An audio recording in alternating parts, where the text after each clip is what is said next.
الحمدللہ رب العالمین والصلاة والسلام علی سید الانبیاء والمرسلین اما بعد فاعوذ باللہ من الشیطان الرجیم بسم اللہ الرحمن الرحیم۔ پیارے ناظرین، آج کا جو میرا واقعہ ہے واقعہ بہت ہی دلچسپ ہے۔ اس میں آپ کو بتاؤں گا کہ فرعون کی قوم پر لگاتار 5 عذاب کون سے ہوتے ہیں۔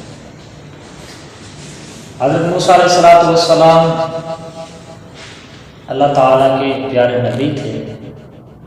جب حضرت موسیٰ علیہ السلام کا عصا اژدہا بن کر جادوگروں کے سانپوں کو نگل گیا تو جادوگر سجدوں میں گر کر ایمان لے آئے، مگر فرعون اور اس کے متبعین نے اب بھی ایمان قبول نہیں کیا، بلکہ فرعون کا کفر اور اس کی سرکشی اور زیادہ بڑھ گئی تھی، اور اس نے بنی اسرائیل کے مومنین اور حضرت موسیٰ علیہ السلام کی دل آزاری اور اظہار رسائی میں بھرپور کوشش شروع کر دی اور اس طرح سے ستانا شروع کر دیا۔ فرعون کے مظالم سے تنگ ہو کر حضرت موسیٰ علیہ السلام نے خداوند قدوس کی دربار میں اس طرح دعا کی: اے میرے رب، فرعون میں بہت ہی سرکش ہو گیا ہے اور اس کی قوم نے عہد شکنی کی ہے، لہٰذا تو انہیں ایسے عذابوں میں گرفتار فرما لے جو ان کے لیے سزاوار ہوں، اور میری قوم اور اس کے بعد والوں کے لیے عبرتناک واقعہ۔ حضرت موسیٰ علیہ السلام کی دعا بعد اللہ تعالیٰ نے فرعون پر لگاتار 5 عذابوں کی مسلط فرما دیا، اور وہ 5 عذاب کون سے ہیں؟ نمبر 1 ہے طوفان۔ ناگہاں ایک ابر آ اور ہر طرف اندھیرا چھا گیا، پھر انتہائی زوردار بارش ہونے لگی، یہاں تک کہ طوفان آ گیا اور فرعونیوں کے گھروں میں پانی بھر گیا، اور وہ اس میں کھڑے رہ گئے اور پانی ان کی گردنوں تک آ گیا، ان میں سے جو بیٹھا وہ ڈوب کر ہلاک ہو گیا۔ اللہ اکبر! نہ ہل سکتے تھے، نہ کوئی کام کر سکتے تھے، ان کی کھیتیاں اور باغات طوفان کے دھاروں سے برباد ہو گئے۔ تو دوسرا کون سا عذاب پر اللہ تبارک و تعالیٰ نے نازل کیا؟ ٹڈیاں۔ 1 ماہ تک فرعونی نہایت عافیت سے رہے، لیکن جب ان کا کفر و تکبر اور ظلم و ستم بھر لگنے تو اللہ تعالیٰ نے اپنے قہر و عذاب کو ٹڈیوں کی شکل میں بھیج دیا کہ چاروں طرف سے ٹڈیاں ان کے جھنڈ آ گئے، جو ان کی کھیتیوں اور باغوں کو، یہاں تک کہ ان کے مکانوں کی لکڑیاں تک کو کھا گئے، اور فرعونیوں کے گھروں میں یہ ٹڈیاں بھر گئیں، جس سے ان کا سانس لینا بھی مشکل ہو گیا۔ مگر بنی اسرائیل کے مومنین کے کھیت اور باغ اور مکانات ان ٹڈیوں کی یلغار سے بالکل محفوظ رہے۔ یہ دیکھ کر فرعونیوں کو بڑی عبرت ہوگی، اور آخر اس عذاب سے تنگ آ کر پھر حضرت موسیٰ علیہ السلام کے آگے عہد کیا کہ آپ اس عذاب کے دفع ہونے کے لیے دعا فرما دیں تو ہم لوگ ضرور ایمان لے آئیں گے اور بنی اسرائیل پر کوئی ظلم و ستم نہ کریں گے۔ تیسرے نمبر پر اللہ تبارک و تعالیٰ نے کون سا تیسری مرتبہ ان پر عذاب نازل کیا؟ گھن۔ غرض 1 ماہ کے بعد پھر ان لوگوں پر کمل کا عذاب مسلط ہو گیا۔ بعض مفسرین کا بیان ہے کہ یہ گھن تھا جو فرعونیوں کے اناجوں اور پھلوں میں لگ کر تمام غلوں اور میووں کو کھا گیا۔ بعض مفسرین نے فرمایا کہ یہ ایک چھوٹا سا کیڑا تھا جو کھیتوں کی تیار فصلوں کو چٹ کر گیا، اور ان کے کیڑوں میں اور ان کے بدن میں کیڑے گھس گئے، کپڑوں میں گھس کر ان کے چمڑوں کو کاٹ کر انہیں مرغ بسمل کی طرح تڑپانے لگا، یہاں تک کہ ان کے سر کے بالوں، داڑھی، مونچھوں، گھروں، پلکوں کو چاٹ کر ان کے چہروں کو کاٹ کر انہیں چیچک روح بنا دیا۔ اللہ اکبر! یہ کیڑے ان کے کھانوں، پانیوں اور برتنوں میں گھس جاتے تھے، جس سے یہ لوگ نہ کچھ کھا سکتے تھے، نہ کچھ پی سکتے تھے، نہ لمحہ بھر کے لیے سو سکتے تھے۔ اور چوتھا عذاب اللہ تبارک و تعالیٰ نے ان پر جو نازل کیا، مینڈک۔ ان فرعونیوں کی بستیوں اور ان کے گھروں میں اچانک بے شمار مینڈک پیدا ہو گئے، اور ان ظالموں کا یہ حال ہو گیا کہ جو آدمی جہاں بھی بیٹھتا تھا اس کی مجلس میں ہزاروں مینڈک بھر جاتے تھے۔ کوئی آدمی بات کرنے یا کھانے کے لیے منہ کھولتا تو اس کے منہ میں مینڈک کود کر گھس جاتے تھے۔ اللہ اکبر۔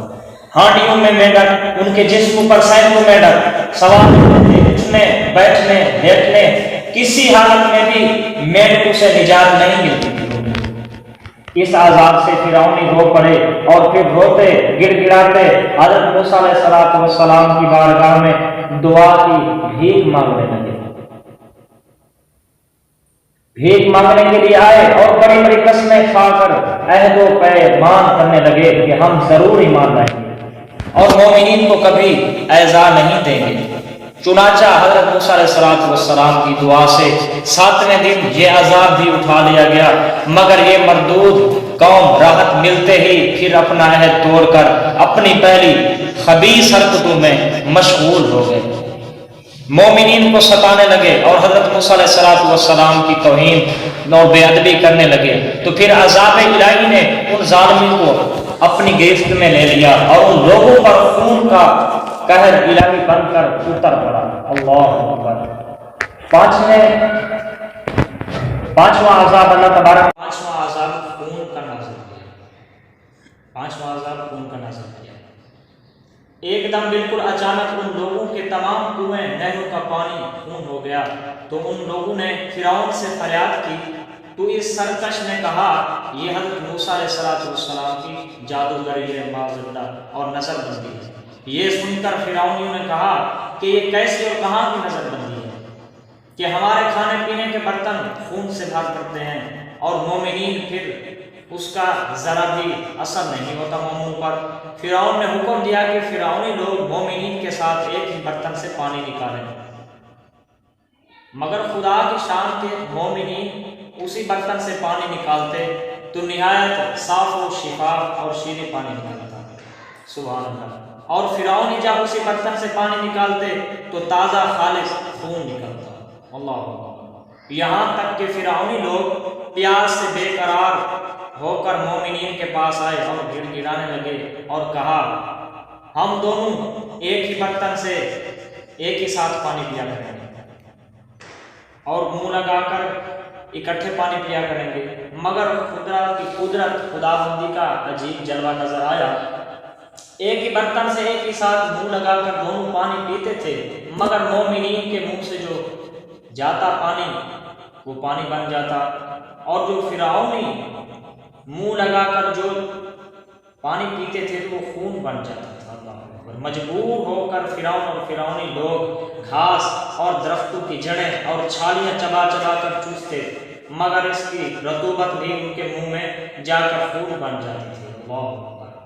الغرض فرعونیوں نے پھر گڑ گڑا کر حضرت موسیٰ علیہ السلام سے دعا کی درخواست کی، تو آپ علیہ السلام نے پیغمبرانہ رحم و کرم فرما کر پھر ان لوگوں کے لیے دعائے خیر فرما دی، تو 7ویں دن اس خونی عذاب کا سایہ بھی ان کے سروں سے اٹھ گیا۔